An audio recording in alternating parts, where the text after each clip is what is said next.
Hello and welcome to Model Minutes and the 8th episode of Subscriber Showcase, the series where you get to show off your modelling skills and current projects to the rest of the community.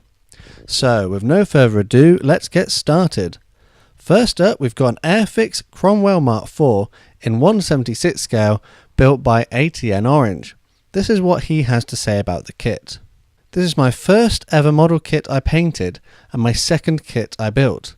I wanted to make a clean, simple colour scheme, but I also wanted the turret to move, so some of the paint was removed. I lost one of the headlight pieces and one of the guards for the headlights. I've only built one 1/35 scale tank, so I had a lot of trouble putting on all the small parts. Thanks to ATN Orange for this submission. I think he's done a great job of building this small tank, particularly as it's only his second go at scale modelling. Next, a triple feature from Martin in Plymouth. The first model he has submitted is Slave 1 from Star Wars. It was his first ever kit, and when he built it, he didn't know much about glues and how to use them, but he thought that it was good that it came already painted. The second model is a Red Arrow's Gnat starter kit from Airfix. He says that it was a good kit, but the wings were too big for its slot and he couldn't close the canopy because the figures were too big. Also, when he was attaching the canopy, the front landing wheel broke, so he decided to make a display stand to make it look like it crashed. I think these first two kits look good, particularly bearing in mind that they are the very first steps he's made into this hobby. I particularly like that he adapted the damaged model into a diorama. The last model from Martin is a Supermarine Spitfire PR19 in 1/72 scale and again from Airfix. You can quite clearly see the progression of his modelling skills and has done a great job of representing this iconic aircraft. Thanks go to Martin for his submissions, and you can find some of his builds on his YouTube channel, which I'll add the link below. Next, we've got something a bit bigger, a Handley Page Halifax built by Emil. This is what he has to say about the kit. It's a level 5 kit and that shows. I had to use filler and sandpaper to make the fuselage joint look neat. I had no fitting issues with the kit. I'd only recommend this kit to more experienced modellers. I think he's done a great job with this kit. It looks well built and the paint is applied neatly too. I can see some convincing weathering as well, which helps give the model some character. Thanks to Emil for submitting this model, and you can find the link to his channel below. Jamie has sent in a double feature. This is what he has to say about his models. Here are my PZ38T by Maquette and TK3 by RPM models, both in 1/35 scale. The 38T was given to me from a model shop, which was going to get thrown out as it was not a complete set, but I used parts from an old Italieri kit which I bought a year back with a crushed hull. I built the kit in 3 days and added some extra parts from my parts box, as the interior was quite empty.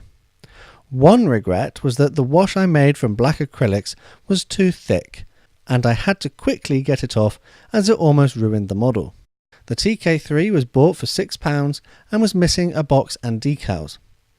The kit was made within 2 days and fell together, but much of the time was spent scratch building an interior with random parts and card, but the difficulty came when I made the engine bay, and I struggled to make the engine cover using card, but I managed and even used magnets to make the engine cover removable. Both kits were painted using grey primer, with the TK3 getting a camouflage over the top and painted on markings. Jamie has done a great job with both these tanks, making them look well used and overcoming difficulties with quite a bit of ingenuity. Thanks to Jamie for these great models. Up next we've got another tank, but from Felix in Sweden. This is his first kit in many years, and he thinks it is a great kit for beginners. It's an Airfix 1/76 scale King Tiger tank, which came as part of a starter set. It looks like Felix has done a great job of this kit and clearly has not lost his skill after all that time. He asks if I can build more tanks on my channel, and with work as good as this to follow, I'd certainly like to take up the challenge. The final model to be featured in this episode is from Martin in Malta. This is what he has to say about the kit. This is the Airfix Fokker E.II in 1/72 scale and is the new tool version. He's used Mr. Hobby and Vallejo paints, ammo by MIG weathering oil brushes, and artist's oils for the propeller. Ushi van der Rosten fine line for rigging, Vallejo earth paste to simulate mud, and Woodland Scenic still water. Scratch built seatbelts from Tamiya tape and foil. This is my first ever World War I Scout with rigging. Dot filter weathering techniques and artist oils for laminated wood. Rigging at 1/72 scale tested my patience to the limit, but it was worth it. The kit is highly recommended, but only more advanced users should attempt rigging at this scale. He also adds that he got the idea for using a photo frame as a display base from one of the early videos on my channel. Martin has done a great job of modelling this aircraft, and I think the pictures speak for themselves. So massive thanks to Martin for this submission and to all those modellers who are featured today. As always, feel free to let them know what you think of their kits and builds in the comments below. And don't forget that there are 3 easy steps to get involved with this series and have your work displayed for the rest of the community. 1. Subscribe to my channel. 2. Email modelminutes@hotmail.com any high quality pictures, video, text or audio of your work. 3. Wait for the video featuring your work to go live. Don't forget to send me your links for your YouTube channels, Twitter, Instagram, etc. so I can include them in the videos. All that's left to say is thanks for watching this video, and don't forget to leave a like if you enjoyed it. Subscribe in order to see more content and help support the channel. And feel free to connect with me on social media. I'm on Twitter, Instagram and Facebook.